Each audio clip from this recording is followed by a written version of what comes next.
बंधुओं, नियम दो प्रकार के होते हैं। एक प्राकृतिक नियम और दूसरा कृत्रिम नियम। प्राकृतिक नियम है जो प्रकृति के द्वारा तय किया गया है। जैसे पूर्वैया हवा चलती है तो हिंदू के लिए, मुसलमानों के लिए, सिखों के लिए, ईसाइयों के लिए, औरतों के लिए और मर्दों के लिए। और पछिया हवा चलती है तो सबके लिए। बारिश होती है तो सबके लिए, रात्रि होती है तो सबके लिए, सुबह होता है तो सबके लिए, भूकंप आता है तो सबके लिए, और ठनका गिरता है तो सबके लिए, पत्थर गिरता है तो सबके लिए, अतिवृष्टि होती है तो सबके लिए, अनावृष्टि होती है तो सबके लिए, ऋतु परिवर्तन होता है तो सबके लिए। सबके खेत में अन्न उपजता है, फल उपजता है, और सबके दरवाजे पर के गाय भैंस दूध देती है, और सबका जन्म भी हुआ एक प्रकार से। चाहे वो हिंदू हो, मुसलमान हो, सिख हो, ईसाई हो, सब लोग अपने माँ के गर्भ में 9 महीना रहे हैं और सब लोग माँ के गर्भ से बाहर आए हैं। ये नियम भी प्राकृतिक एक रंग है और मरेंगे भी एक ही रंग से। चाहे हिंदू हो, मुसलमान हो, सिख, ईसाई हो, सब मरेंगे भी। वहां भी नियम एक प्रकार का होगा। प्रकृति में हम लोग इंसान बन के आए थे। न कोई टीकी लेके आया था सीखा, और न कोई सुन्नत करा के आया था, न कोई पंच कटार करा के आया था, और न कोई बतिस्मा करा के आया था।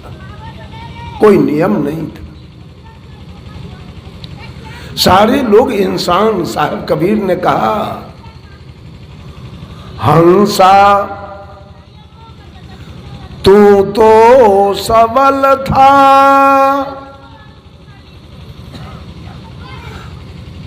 वो लड़का सबको ठीक ही हल्की अपनी चाल,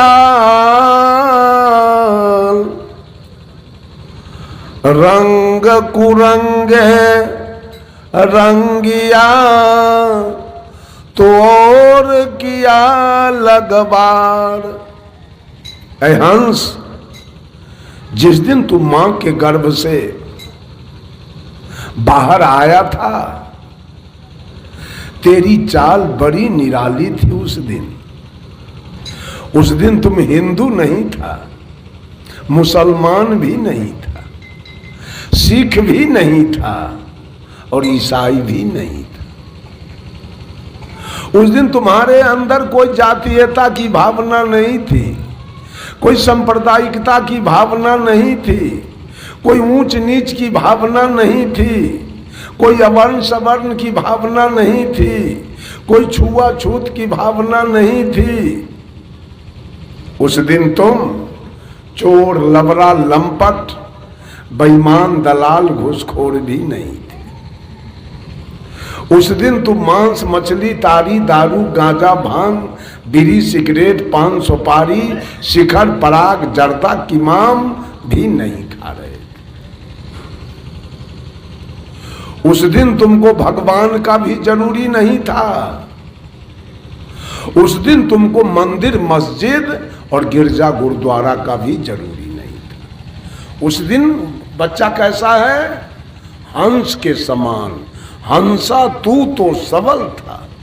सदगुरु कबीर कहते हैं, जिस दिन तू आए थे तू सबल थे, लेकिन आज तेरी चाल हल्की हो गई। कैसे? रंग कुरंगे रंगिया। रंग एक सीधा साधा शब्द है, उसमें कू उपसर्ग लग गया। कू लग जाने से रंग कैसा हुआ? अच्छा हुआ, बिगड़ गया। 5 रंग हम अच्छा लेके आए थे मां के गर्भ से। वो रंग हमारा था सत्य, दया, धैर्य, शील, विचार। ज्यों ज्यों शरीर का विकास हुआ और ज्यों ज्यों हमारी जवानी आई, असली रंग उतरते गया और नकली रंग मेरे ऊपर चढ़ गया। नकली रंग क्या है? काम, क्रोध, लोभ, मोह, अहंकार। ये रंग चढ़ गया मेरे ऊपर। तो जब गलत रंग चढ़ा मेरे ऊपर तो काम गलत होंगे कि सही? कैसा होगा? गलत होगा। और काम गलत होगा तो विपत्ति आएगी कि नहीं? आएगी। उस विपत्ति में, उस विपत्ति के काल में हमारी शैतानी शुरू हुई और लोगों ने उस विपत्ति काल में भगवान का उद्घाटन किया गया। भगवान कहीं है नहीं, कहीं भगवान नहीं है, लोगों के द्वारा उद्घाटन किया गया भगवान है। बंधुओं, नियम पर नियम लगाया गया। कुछ लोगों ने अपने बच्चे को मुंडन कराया, टीकी छोड़वाया तो बच्चा हिंदू हुआ, और कुछ लोगों ने अपने बच्चे को सुन्नत करवाया मौलवी साहब को बुला के तो वो मुसलमान हुआ। कुछ लोगों ने अपने बच्चे को पंच कटार कराया तो वो सिख हुआ, और कुछ लोगों ने अपने बच्चे को बपतिस्मा कराया तो वो ईसाई हो गया। 4 दल में बट गए। आए थे इंसान बन के और यहां क्या हो गए? शैतान। हिंदू होना क्या है? हिंदू बनना क्या है? इंसानियत है। हिंदू बनना शैतानी है और मुसलमान बनना भी शैतानी है। ये नियम कौन लाया? नियम कौन बनाया? 4 नियम कौन बनाया? आपने। प्रकृति ने नहीं बनाया। प्रकृति ने कोई बेईमानी नहीं किया नियम में। प्रकृति ने आपको टीकी नहीं दिया था। साहब कबीर ने कहा मुसलमानों से, जो तू तुरुक तुर्कीनी के जाया तो पेट ही काहे न सुन्नत कराया। अगर तू वास्तव में मुसलमान है तो मां के पेट में तेरा सुन्नत क्यों नहीं किया गया? तब हम समझते तू ओरिजिनल मुसलमान है। ये नियम बनाया गया। हिंदू अपना नियम बनाया, मुसलमान अपना नियम बनाया, सिख अपना नियम बनाया और ईसाई अपना नियम बनाया। हिंदू का नियम है होली, दिवाली, छठ, चकचंदा, सावनी घड़ी, जितिया, करवा चौथ, तीज, कर्मा धर्मा, महाविष्णु जग, महारुद्र जग, सतचंडी जग, सत्यनारायण व्रत कथा। अब मुसलमान अपना नियम बनाया ईद, बकरीद, शुभरात, तजिया। वो आपके एक भी नियम को नहीं माना है। मुसलमान आपके एक भी नियम को नहीं माना। आप पूरब घूमते हैं तो पश्चिम घूमता है। आप गाय के गोबर के पूजा करते हैं तो गाय काट के खाता है। आपके एक नियम को नहीं माना है। आपका ग्रंथ है रामायण, महाभारत, गीता, सुख सागर, वेद, पुराण, स्मृति, उपनिषद। तो उसका ग्रंथ है कुरान, जब्बूर, इंजिल, तौरेत और हदीस। आपके ग्रंथ को भी नहीं माना। वो अपना नियम। आपके यहाँ मरने के बाद तुरंत उस लाश को जलाते हैं, हल्का पहनते हैं, तिराती, सतनहान, नखबाल, श्राद्ध सपिंडल करते हैं। अब मुसलमान उसके बाद अपना नियम लगाया, वो तुरंत जाके दफना दिया और कोई भोज भात नहीं, कुछ नहीं किया। और सिख का नियम उससे और अलग, और ईसाई का नियम उससे और अलग। हिंदू से किसी ने पूछा कि आपके भगवान क्या खाते हैं? कहा अरबा चावल, बतासा या तुलसी के पत्ता। कहा हिंदू के देवता के लिवरे खराब है, हिंदू के भगवान के लिवरे खराब है, ये बतासा खाता है, बतासा अरबा चावल। मुसलमान से पूछा आपके अल्लाह क्या खाते हैं? तब मुर्गी, कबूतर, बकरी, भेड़ी, गाय, भैंस, ऊंट, दुम्मा खाता है। कहा वाह, आपके अल्लाह का लीवर मजबूत है, वो सब कुछ खाता है, पचाता है। लेकिन कहा मौलवी साहब आपके अल्लाह का भी लीवर उतना मजबूत नहीं है। कहा कैसे? शुगर में चर्बी होता है ज्यादा, वो अल्लाह के लीवर पर पास नहीं करता है। आपके अल्लाह का भी लीवर उतना मजबूत नहीं है। ईसाई से पूछा आपके भगवान क्या खाते हैं? कहा हमारा तो गाय शुगर दोनों खाता है। वाह, आपके भगवान का लीवर मजबूत है, वो गाय शुगर दोनों का। ये सारा नियम किसने बनाया? और सांच किसका नियम है? किसके नियम से बैकुंठ होगा? किसके नियम से सतलोक होगा? किसके नियम से जन्नत होगा? किसके नियम से बेटा बेटी होगा? किसके नियम से पारा पारी होगा? किसके नियम से बाछा बाछी होगा? किसके नियम से खेती बाड़ी होगी? किसके नियम से बिजनेस व्यापार होगा? किसके नियम से नौकरी चाकरी मिलेगी? किसके नियम से पढ़ाई लिखाई होगा? कौन नियम सच्चा है?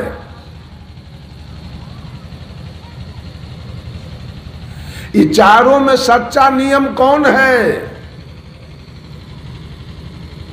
कौन सतलोक जाएगा? कौन जन्नत में जाएगा? कौन बैकुंठ जाएगा? कौन स्वर्ग में जाएगा? किसके नियम को माना जाए? ये चारों नियम में गड़बड़ी है। सदगुरु कबीर ने कह दिया पक्षा पक्षी के कारणे सब जग रहा भुलान, निरपक्ष होके जो भजे सो ही संत सुजान। कबीर ने चारों का विरोध किया, नहीं तो चारों का सपोर्ट किया। चारों में जो अच्छाई है उसका सपोर्ट सदगुरु कबीर करते हैं, और चारों में जो बुराई है उसका खिलाफ करते हैं सदगुरु कबीर। उतना ही नहीं, ये तो चार नियम पूरे विश्व के अंदर मैंने बताया। एक हिंदू धर्म में नियम देखा जाए, रामानंदी का नियम अलग है,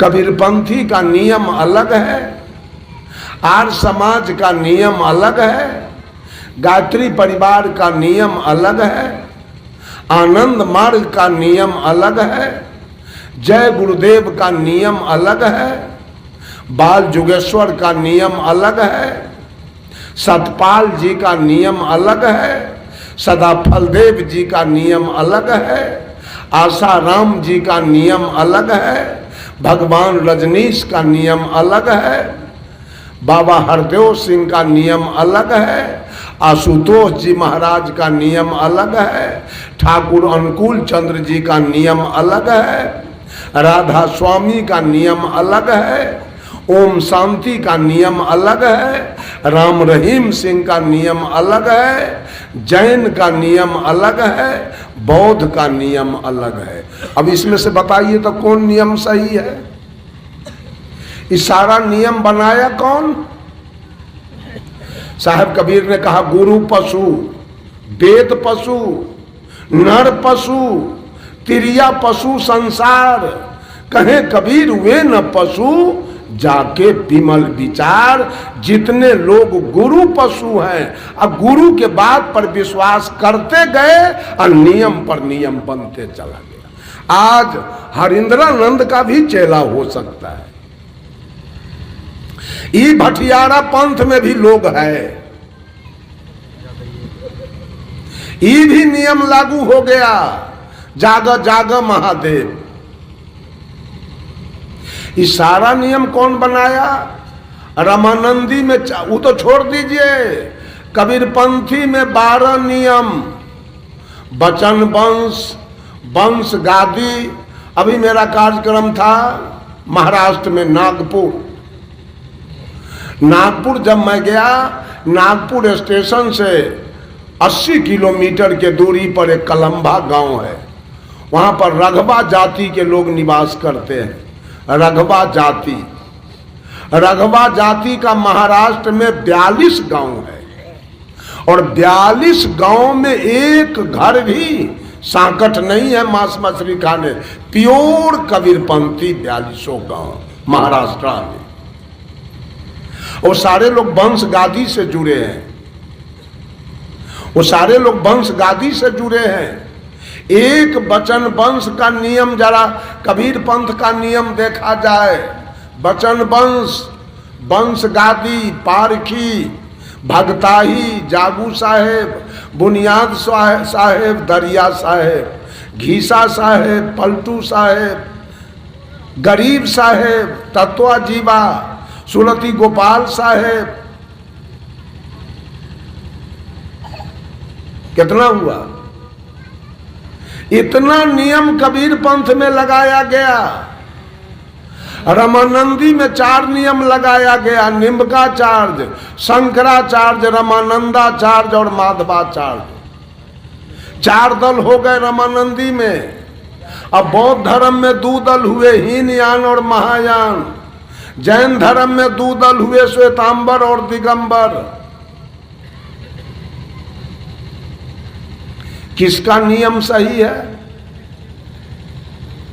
किसके नियम से मुक्ति होगी? किसके नियम से मेरे जीवन में सुख शांति आएगा? विचार किया गया कहीं से?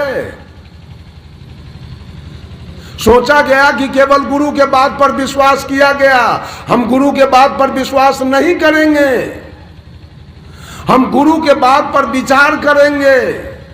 विचार में आया ठीक है, मेल खाया ठीक है, अरे तो बहुत गुरु हम देखेंगे। ऐसे गुरु के पीछे हम नहीं रह सकते हैं जो हमको पशु बना के रखे, अपने गरेरी बने, हमको भेड़ी बना के रखे। विश्वास करके, गुरु के बात पर विश्वास करके इतना मतपंथ और इतने नियम पर ये नियम चलाए गए। सबका नियम अलग अलग है। वो कहता है वो जाएगा नरक में, तो वो कहता है वो जाएगा नरक में। सबका अपना अपना नियम अलग अलग हो गया। तरेगा कौन?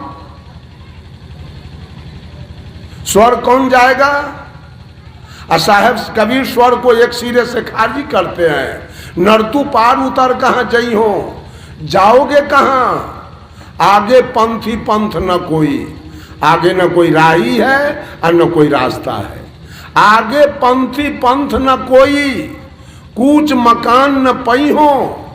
कहे कबीर सुनो भाई साधो, जहां के पौध तहाँ ही ठहरे। जाना भी कहीं नहीं है और स्वर्ग नरक भी कहीं नहीं है। और जरा नियम देखा जाए,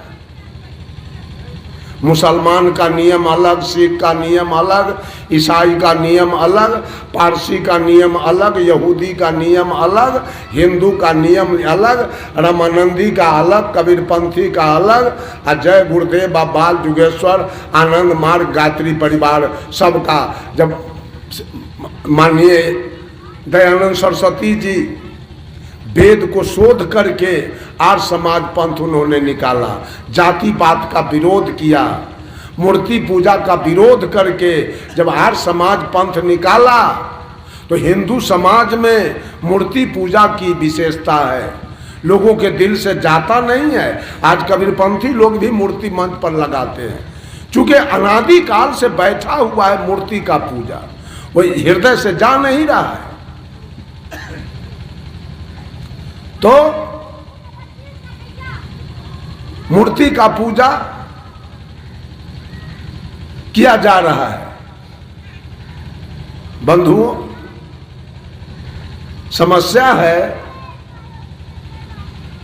कैसे हमारा कल्याण होगा। सब लोग दिग्भ्रमित हो रहे हैं, वास्तविकता कहीं दिखाई नहीं दे रहा है। और वास्तविकता की चर्चा, वास्तविकता की चर्चा सदगुरु कबीर किए। सबका होका लीजिए साचा शब्द निहार, पक्षपात मत कीजिए कहीं कबीर विचार। साचा शब्द जहां मिल जाए वहां से ले लीजिए और चुपचाप रास्ता पकड़ के निकल जाइए। और झूठा शब्द जितना हो उसको वहीं पर छोड़ दीजिए, एक भी मत लीजिए, एक भी झूठा शब्द मत लीजिए। तो सांच क्या है, ये चर्चा मैं कहां का कर रहा हूं ये भी सुन लीजिए। चर्चा रामचरितमानस की है, काग जी और गरुड़ जी का संवाद है। काग जी ने गरुड़ जी ने काग जी से पूछा है, तो काग जी ने गरुड़ जी को समझाया है कि गरुड़ जी नियम से मुक्ति नहीं होती। आज सारे लोग नियम में फंसे हैं। इतना बोझ के इतना मिनट में गंगा स्नान है, अब उतना में अगर नहीं हुआ गंगा स्नान तो ये कोई चुटकी पुण्य नहीं होगा, सब बह गया, खत्म हो गया। इतना बोझ के इतना मिनट में सजुकारक है, और इतना बोझ के इतना मिनट में पारण है, और फलना दिन से रोजा शुरू है, एक दिन अगर आगे पीछे हुआ तो पुण्य नहीं होगा।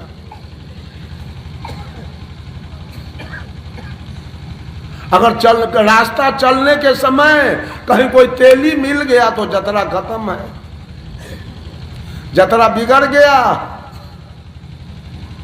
आ कहीं बकरी छींक दिया तो और चौपट, आ कहीं खैलिया घैला कोई दिखा दिया तो बुझिए, आ चलते समय कहीं बिल्ली इस पार से उस पार हो गई तो जतरा बेकार है। आ एको गो मियाँ बिलाई के देख के नहीं रुकता, चलते रहता है, ओकर जतरा ठीक है, हिंदू के बिगड़ गया। साहब जी कह रहे थे कि एक दिन हम जा रहे थे पूर्णिया जंक्शन गाड़ी पकड़ने, नहीं रामपुर तिलक से जानकी नगर, तो गाड़ी हाँकने वाला बहलमान था, वो हमको कहता है साहब जी घूम जाइए आज गाड़ी नहीं मिलेगी। अरे क्या हुआ जो गाड़ी ना मिलेगी, वो आगे में बिलट सा है खड़ा, जतरा बिगड़ गया। हम कहे बेवकूफ कहाँ के तईने, उसके खड़ा रहने से गाड़ी नहीं मिलेगी, चलो ले चलो गाड़ी। और जब 10 डेग आगे गया तो कहता है साहब जी गाड़ी मिल जाएगी, जतरा बन गया। क्या हुआ, तब बिलट सा के दांत देख लिए। अरे तो दांत है ब्राह्मण के, देह है तेली के, दांत देखने से जतरा बन गया। नियम हिंदू धर्म में ही नियम है। पंडा से आवे तो हाथ दिखवाइए, कहे वो बेटा कहे वो बेटी आपके नसीब में है, धन कितना है। एको को मुसलमान आज तक के हाथ नहीं देख पाया। आपके इतना धन नहीं है कि उसके पास न है, उसके पास धन। नियम पर नियम, नियम पर मंगल के दाढ़ी न बनावे के है, तब मंगल बना क्यों, शनिचर बना क्यों। अभी पूस में विवाह क्यों हो रहा है, कभी हुआ था पूस में विवाह, अभी धड़ल्ले से पूस में विवाह चल रहा है। ये नियम क्या बनाया, चल रहा है अभी पूस में विवाह की ना, कि झूठ बात है, आज तक कभी हुआ था पूस में विवाह।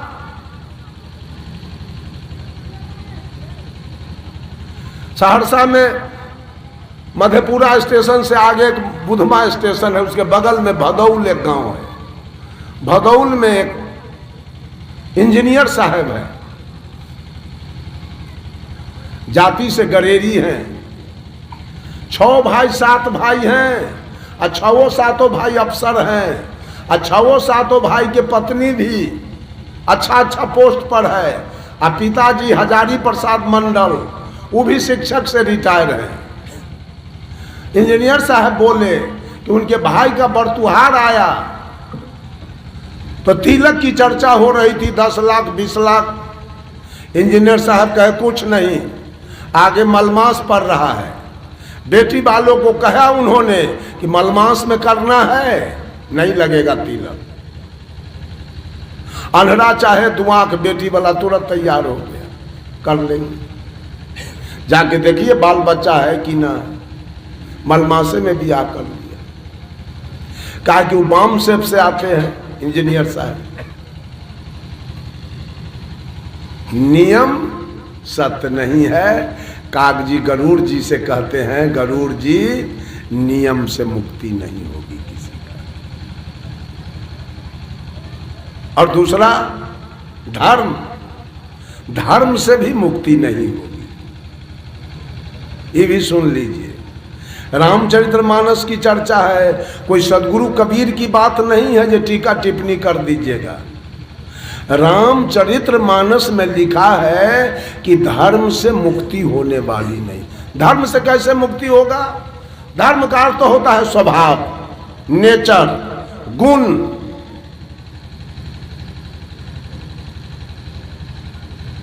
जैसे गाय का स्वभाव है घास खाना, अब बाघ का स्वभाव है मांस खाना, बगुला का स्वभाव है मछली खाना, गिद्ध का स्वभाव है मांस खाना, अब भौरा का स्वभाव है फूल का पराग लेना। उसी तरह से आपका स्वभाव है भात रोटी खाना, दूध दही घृत मक्खन मलाई खाना। तो इससे आप तर कैसे जाइएगा? कंठी बांध लेने से तर जाएंगे आप? कंठी बांधने की कोई आवश्यकता नहीं है। गधा के गले में कोई कंठी नहीं है। अपने नियम पर, अपने धर्म पर गधा चल रहा है। आज तक है कोई कहने वाला कि कह दे कि गधा का बेटा मांस खा रहा है, चाहे गधा के बाप मांस खा रहा है? कोई कहेगा? गधा, धर्म भी 2 प्रकार के होते हैं, एक प्राकृतिक और एक कृत्रिम। आज तक गधा अपने प्राकृतिक धर्म पर चल रहा है, आज तक वो शुद्ध शाकाहारी है। तो गधा तर जाएगा? गधा घास खा के तर जाएगा? अब बगुला मछली खा के तर जाएगा? बाघ मांस खा के तर जाएगा?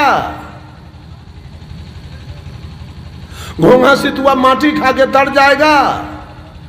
वो तो प्राकृतिक धर्म है। धर्म गीत गाना नहीं है, धर्म हारमोनियम ढोलक बजाना नहीं है, धर्म सुमिरन ध्यान करना धर्म नहीं है, धर्म गंगा जमुना में नहाना नहीं है, धर्म काशी प्रयाग जाना नहीं है, धर्म स्तुति विनती करना नहीं है। धर्म का अर्थ सीधा स्वभाव होता है, नेचर, गुण। धर्म से कहाँ मुक्ति हो जाएगी? धर्म तो आपका स्वभाव है, मानव का स्वभाव है, सब प्राणी का स्वभाव है। धरती पर जितने भी प्राणी हैं सब अपने अपने धर्म पर चल रहे हैं, सब अपने अपने स्वभाव पर चल रहे हैं, सब अपने अपने नेचर पर चल रहे हैं, सब अपने अपने गुण पर चल रहे हैं। तो इसे वैकुंठ हो जाएगा? गाय घास खा के सतलोक जाएगी? आप स्तुति करके वैकुंठ जाइएगा? कोई ढोलक हारमोनिया बजा के स्वर्ग चला जाएगा? कभी नहीं। यह आपका स्वभाव है। माता पिता की सेवा करना हमारा धर्म है, हमारा स्वभाव है।